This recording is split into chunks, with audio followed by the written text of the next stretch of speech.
Howdy, welcome to the porch. It's me again, and it's a beautiful day. It is a lovely Saturday, and I am hoping that a cousin of mine, Chris, makes it into the neighborhood this week so I can do a special edition of Family Porch Talk with my Texas cousin. So that's for you, Chris, if you're watching. Um, I've got a word for the day. I've actually got two. And I'm not going to make those a big word whenever. I'm just going to keep it to the porch talk because, well, words are part of it. We've had a hell of a late harvest of zucchini this year. I planted some zucchini back in, by the light of the full moon, back in April. And it was giving us, once it started bearing fruit, or vegetables, if you will, it started giving us about once a week, about a foot long zucchini. A couple were bigger, some were malformed, but as far as big vegetables, it wasn't that impressive. But it was like clockwork. It was a big zucchini plant, an enormous, fronds and stems, but it was merely producing one edible zucchini about every week to 10 days. And it kept doing that from about July 4th weekend through until about 2 weeks ago. And then it started throwing out late September, early October abundance. And what I'll do is I'll see a bloom, a big flower, and then 2 days later it'll be about that far out, and then it'll be about that far out, and I'll just wait another day. Usually give it a heavy hit of water to try and encourage growth. And the next thing you know, I'm left with a Brobdingnagian piece of zucchini of 12 to 16 inches long, which is a darn good zook. You can get them smaller. That's pretty good. And then this happened. I left one alone. It was that long. Sunday of this past week. Sunday it was 3-4 inches long. And in the spirit of 3 Mile Island, it got something into itself and produced this.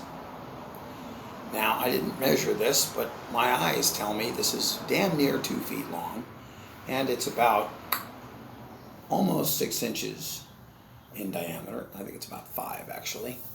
And I think it'll probably be pretty delicious, but it is, after all, zucchini. It requires a certain amount of butter and salt and other amendments to make it palatable. I don't think anyone ever plucked a zucchini and started eating it like you can a carrot, or even, for that matter, a piece of celery, but nobody exactly screams and yells about the wonder of carrots and celery flavor-wise. You can live on them, and they're certainly healthy, and they're high in fiber and all of that. But it is, after all, just a damn vegetable. And fat is required to make it flavorful, if you ask this fat man. I am indeed a Brobdingnagian sized person at any given time of the year. I have gone through some expansions and contractions over my adult life. Once I lost my baby fat, I decided it was important to have a goodly store of adult fat. And this isn't just about that word, Brobdingnagian, which comes from the misanthropic satire in the pen hand of the great Jonathan Swift, the 18th century Irish Catholic-born, Trinity College educated Englishman. When the English would recognize a talented Irishman, of which there were an abundance in those days, they would immediately spirit them across the water to merry old England and force them into their school system. They learned from the Romans that you have to rape, pillage, and breed out your enemies. But thankfully, the English developed a love of birth control, and the Irish did not. So we've outlasted the bastards.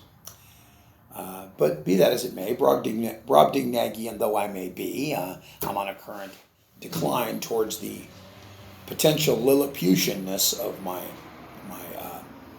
physical presentation. But we'll see about how Lilliputian I actually wind up. The goal, of course, is to lose weight to make yourself healthier, and it's not healthy to be fat. But the only thing about that word, Brobdingnagian, is if you read Gulliver's Travels by Jonathan Swift, and if you're familiar with that word, if you're not familiar with it, by the way, then by all means, read it. It's one of the most referred to but rarely read books in the classical. It's one of those things I think sits on the Barnes and Noble shelf. People go by and they go, "Oh yeah, Gulliver's Travels. I saw that Jack Black was in that, wasn't it?" That's a guaranteed way to piss off my friend Phil Oakley, is to say, "Wasn't Jack Black in that?"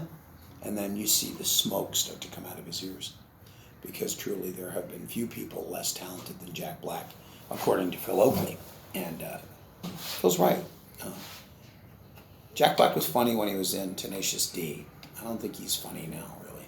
He has his moments. School of Rock was okay. He was good in High Fidelity.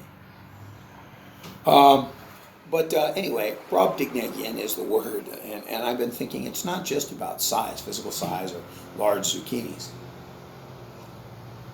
What concerns me are the Brobdingnagian problems of the nation that my children are growing up in.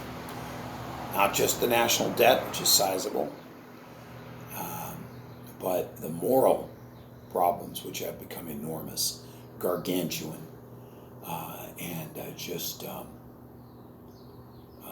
what was that book from a few years ago about our housing crisis, or the bank failures, too big to fail, right? Well, we're too big to succeed with some of the problems we have, right? So maybe failure is the inevitable Lilliputian fall-off of the inevitable explosive Brobdingnagianness of our ongoing waxing and waning of economic and political and social ills. Maybe the necessary contraction will follow the expansion. But whatever the case may be, the word comes to mind with the next year of political nonsense coming up, and the bigness and the enormity and the gargantuanness and the Brobdingnagianness of what awaits us around the next social media corner. I hope it's something that is fixable, and in my most hopeful heart as a father of children I adore and a wife that I revere, I sincerely hope we do fix it. I won't be so bleak as to say we won't. And I'm not a damn fool like the social engineers at the left right now who say we have 12 years left or whatever.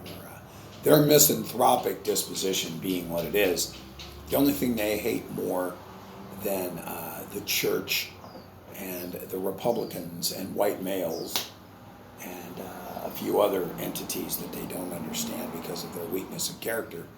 The only thing that the progressive left hates more than those things are themselves, for they are truly spiritually bereft misanthropes, and not the good kind like Jonathan Swift or Voltaire. Not that any of those silly sons of bitches have ever read either of those authors. So, anyway, from my porch to yours, or wherever you are, this free exchange of ideas from just me welcomes your comments, welcomes your subscriptions to this silly little feed, as this develops now finally into what I think a couple of years ago I always wanted this to be. Me talking, you not interrupting, and then, when I can't stop you, telling me how full of it I truly am below this little clip. So that's my pushing 9 minutes. I was supposed to keep it to 7, but under 10 is good. It took me a while to get to this point. So enjoy the zucchini if you still have any in your garden. And if you need some, I think we'll have enough until, St. Swithin's Day, whenever that is. Bye-bye, bye bonds, and hasta la vista.